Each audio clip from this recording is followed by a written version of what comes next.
Hello and welcome to the Evidence Based Chiropractor. I am your host, Dr. Jeff Langmaid. On today's episode, we're back at the research. We're talking about a brand new study. I'm talking 2022, hot off the presses. It is all around non-operative treatment for lumbar spinal stenosis. This is an update of a systematic review that took place quite a few years ago, and it is loaded with clinical pearls, tips, and information that you can and should know to help your patients every step of the way. Before we get started, I want to say a few words about the Smart Chiropractor. The Smart Chiropractor is here to power your patient's journey and to provide you with more qualified leads, more new patients, better patient retention, and consistent reactivations, drumroll, without spending any money on advertising. That is what we do at the Smart Chiropractor. If that sounds of interest to you this year, and I hope it does, you should head over to thesmartchiropractor.com. We're helping hundreds of docs reach tens of millions of people. Last year alone, we helped generate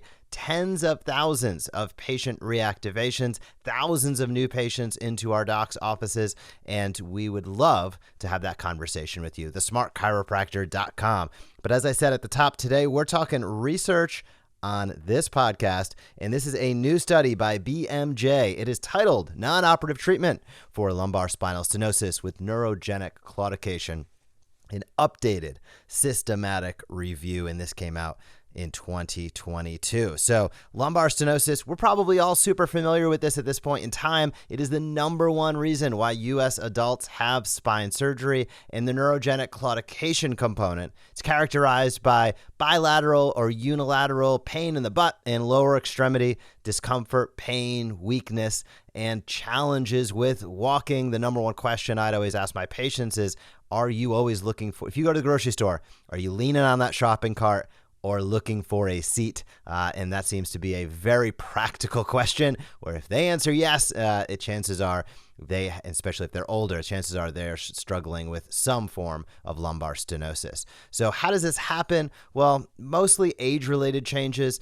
osteoarthritic changes to the lumbar spine, the facets can become hypertrophic, ligaments become hypertrophic, and it narrows down that central or lateral spinal canal, and it causes compression of the spinal cord and the spinal nerves.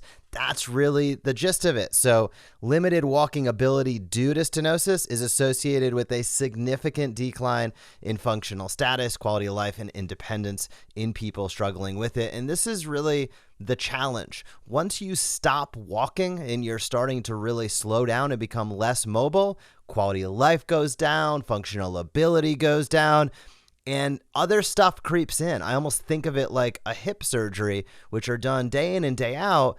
But if you don't get up and walking, all of a sudden other things start to take hold and creep in. And lumbar stenosis is kind of like that. If you start slowing down, not walking as much, not moving, all of a sudden, chances are, and you just see it too often, that other health issues creep in and it becomes a slippery slope, down towards, in some cases, mortality. So it's very, very important to help people that have lumbar stenosis stay as mobile as possible, stay as functional as possible.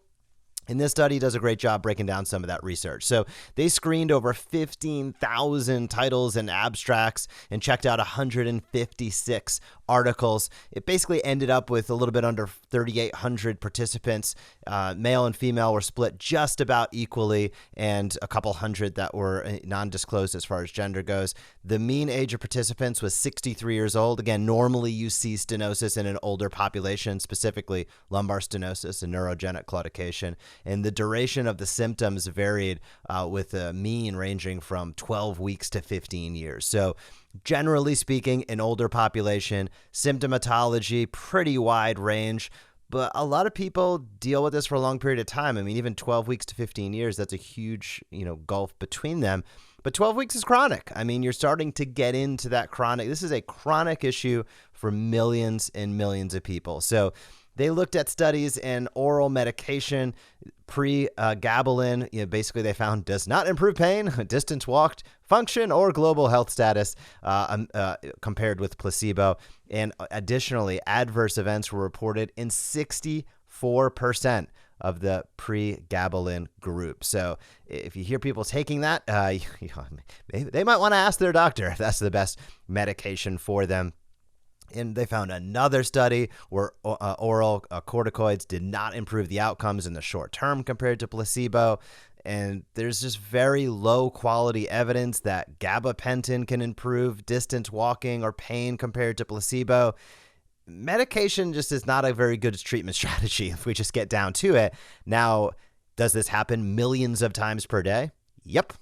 Are there millions of individuals whose first line treatment by their primary care doctor, and in some cases, head and hands, their orthopedic doctor, who should know better for sure, is prescribing these medications? Yep. And they're generally speaking no better than placebo, limited quality evidence with high risks compared to not doing anything. If it's not even better than placebo, a 64% risk of adverse events, that's, to me, unconscionable, yet it happens each and every day.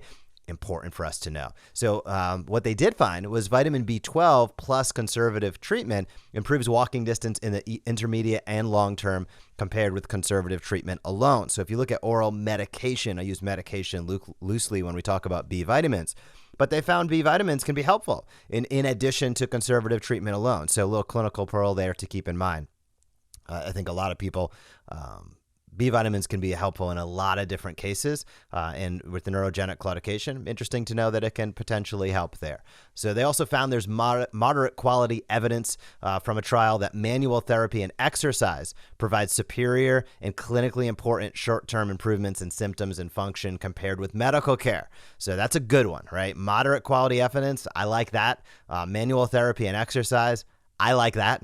Superior and clinically important improvements, I like that. And it's compared with medical care. So that's a great one to know. Another great one to know is moderate quality evidence that comprehensive care, manual therapy, education, exercise, cognitive behavioral approach demonstrates superior and clinically important improvements in walking distance in the intermediate, short, and long term. So that's another great one to keep in mind. And there was a small trial with low quality evidence that pre-surgical exercise improves post-surgical outcome. So, is prehab a wise idea? I think so, yes. This is an idea I think that's been bounced around for decades, prehabilitation before surgical intervention.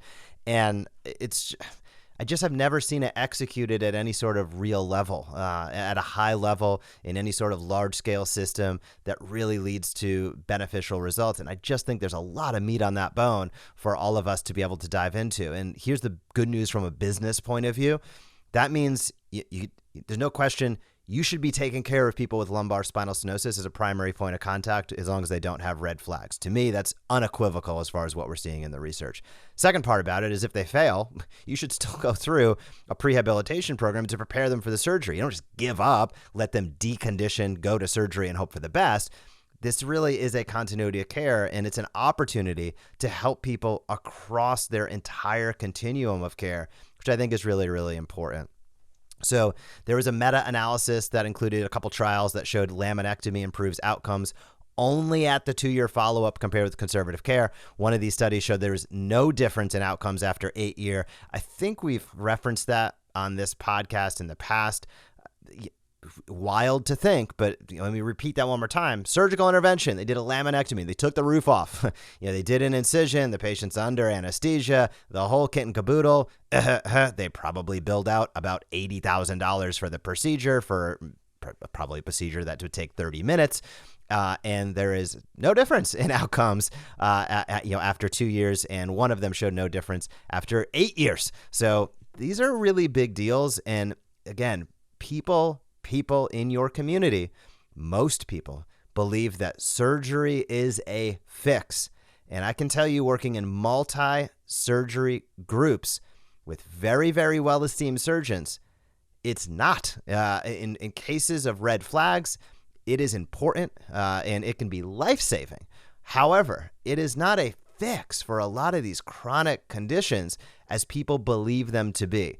And in some cases, some surgeons and the medical community also lead the patient to believe. Not everybody, but it's so important to be able to tell our story in a way that patients understand, in a way that makes sense, so that they can compare apples to apples. And to me, that's one of the most important things we can do as chiropractors. So among patients with degenerative spondylolisthesis, one study showed no difference in outcome with laminectomy compared with conservative care, including that 8-year follow-up as well. So spinal manipulation specifically, there was only one study. It was really limited in terms of evidence. So they basically said, let's hold the phone on spinal manipulation as far as this research study was concerned and this meta-analysis, basically due to a lack of great information. So they've really focused conservative care on the exercise component and the movement component. So 2 trials demonstrated that translaminar or caudal steroid injections were no better than placebo. Nothing like getting shot up with injections, no better than placebo, while deteriorating the joint at the same time. So injections are a common thing. Again, I don't mean to be negative on this. I think there's actually a lot of positive to be taken from this, but that's a big deal. No better than placebo for those injections. And there's moderate evidence that a multimodal 6-week program consisting of manual therapy, exercise is an effective approach. Epidural steroid injections do not provide clinically important improvements in the short term or the long term compared with a lidocaine injection. So the bottom line is this. There's been recent guidelines that have come out for lumbar stenosis, that really recommend, based on moderate quality evidence, multimodal care consisting of education, exercise, manual therapy, that's us. And these guidelines recommend against the use of epidural steroid injections. Epidural steroid injections are one of the most common, things that are performed. They're done millions of times per year for this, and they're billed out, hundreds, if not thousands of dollars. It doesn't mean they always get that. Those are the billed charges. And there's no evidence to support it. So, stand firm in your conviction as a chiropractor and your understanding of the literature and research that we're here to help, and that movement-based care is where it's at. Movement-based care is probably as close to a fix as you're going to get without a red flag. And loading up on steroids is going to, quite frankly, this study doesn't say this, but we know this, it deteriorates cartilage. It promotes degenerative changes of a joint. In a pinch, they can help. Don't get me wrong. However, an overwhelming majority of the time, your 3 shots a year for life, as many people go through trying to quote unquote avoid surgery by getting 3 injections a year, they're actually pushing themselves towards surgery. I don't think that's a coincidence, but I'll leave that for another day. So a recent clinical update published in the British Medical Journal recommended supervised exercise and manual therapy as a first-line treatment, and recommended, again, against the use of steroids. So these researchers are saying, hey, a multimodal approach would appear to be the rational approach, given the complexity of the symptoms and a lot of these factors. There's physical factors, functional factors, psychosocial factors that impact recovery. And for all of those reasons, a multimodal approach makes a lot of sense. One more thing on those epidural steroid injections. 25% of all injections are performed for lumbar spinal stenosis. Yet they're, as the researchers say, quote, yet the evidence from our current review and those of others do not support their use. So 25% of all epidural steroid injections spinal are for lumbar spinal stenosis, and essentially there is absolutely no benefit more than placebo. There's no support for their use, and quite frankly, we get back to the same story. Placebo, there's about a 0 risk tolerance. Epidural steroid injections, there's a kitchen sink. Now, thankfully, a lot of people don't suffer severe and catastrophic side effects. However, there's a real thing that there are side effects and there are real risks, and those need to be kept in mind. So bottom line, to empower you as a doc, as a chiropractor listening to this, stand firm in your convictions, take some of the clinical pearls here. If somebody's leaning towards thinking that a steroid shot is a good idea and they're not in an acute exacerbation, have an open conversation with them. If they think that surgery is a long-term fix because they're not getting as well as they'd like to in your practice, have a real conversation with them. Get heart to heart. Help them understand that movement-based conservative care is where it's at. This is what's clinically recommended. It's where they're going to get the most improvement. It's what has the least burden of risk. And all of those things have to be kept in mind. They have to be kept in mind throughout this entire process. So hopefully this has been a great podcast for you. I loved this study. This was a great one in my mind. If you have feedback on it, hit me up, Jeff at theevidencebasedchiropractor.com. And before we close, if you are building and growing your team in 2022, hit us up at Chiro Matchmakers. If you're looking to add an associate doctor, if you're looking to add a chiropractic assistant, you want to do it the right way. Adding the right person to your team can be a 7-figure benefit. Adding the wrong person to your team can be a 6-figure mistake. We've all seen it time and time again. So if you're looking to add to your team, we have a proven process that really goes through behavioral assessments, cultural assessments in a team of 15 recruiters working full-time that is far more specialized than any chiropractic office and practice can do on their own. So if you want to hire right the first time, head over to chiromatchmakers.com. And if you are on the other side of that coin, you're looking for your next career opportunity, we have over 100 open positions right now. You can check it all out at chiromatchmakers.com. I hope you have a fantastic week in practice, Doc, and I will talk to you soon. Thank you for joining us on this episode of the Evidence Based Chiropractor. If you want to grow your practice, come back for next week's episode. If you want to grow faster, visit theevidencebasedchiropractor.com and join our MD Marketing membership today.